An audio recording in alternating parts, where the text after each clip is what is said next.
what we need to focus on getting off are the springs. There's one here, and there's one under here. Then there's these retaining clips on both sides. And then all that'll leave us with should be our brake cylinders, because these have 2 of them per brake.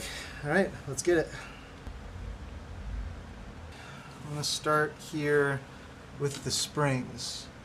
I like to get underneath them with the screwdriver, turn them a little bit, and it just pops right out. See that on the other side, and out. Do the same thing on the bottom one here.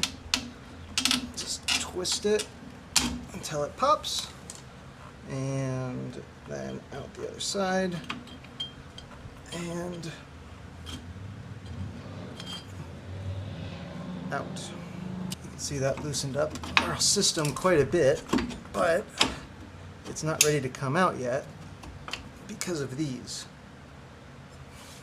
Onto this next side here, we just grip it with the needle nose and twist, and our shoe comes off like that, and then this is around the back side.